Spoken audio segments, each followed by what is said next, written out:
রাজধানীর বটতলা এলাকায় যানবাহন তল্লাশির সময় দায়িত্বে থাকা ট্রাফিক পুলিশের এক সহকারী উপপরিদর্শক বা এএসআই কে গাড়ির ধাক্কা দিয়ে তুলে নিয়ে যাওয়ার চেষ্টার ঘটনায় তদন্তে নেমেছে পুলিশ।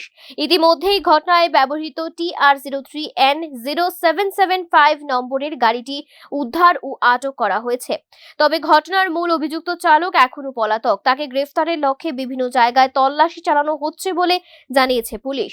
ঘটনার পর আগরতলার পশ্চিম থানায় পৌঁছে রাজ্য পুলিশের আইন শৃঙ্খলা বিভাগের আইজি মনচাক ইপ্পার তদন্তের অগ্রগতি নিয়ে উচ্চ পর্যায়ের বৈঠক করেন। পরে সাংবাদিকদের মুখোমুখি হয়ে তিনি জানান, এই ঘটনার সঙ্গে জড়িত ব্যক্তিকে চিহ্নিত করে দ্রুত আইনের আওতায় আনার জন্য তদন্ত জোরদার করা হয়েছে। अभी जो इंसिडेंट हुआ अगरतला में, ये बहुत ही अनफॉर्चुनेट इंसिडेंट है।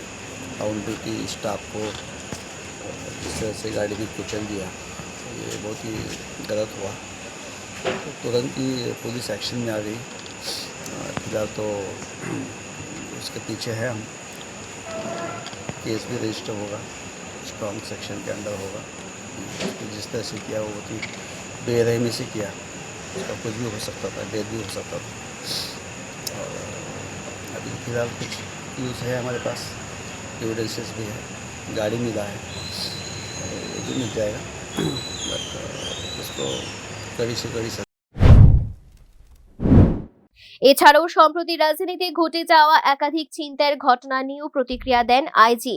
তিনি বলেন, আইন শৃঙ্খলা রক্ষায় পুলিশ সর্বোচ্চ গুরুত্ব দিয়ে কাজ করছে এবং অপরাধীদের বিরুদ্ধে কঠোর ব্যবস্থা গ্রহণ করা হবে।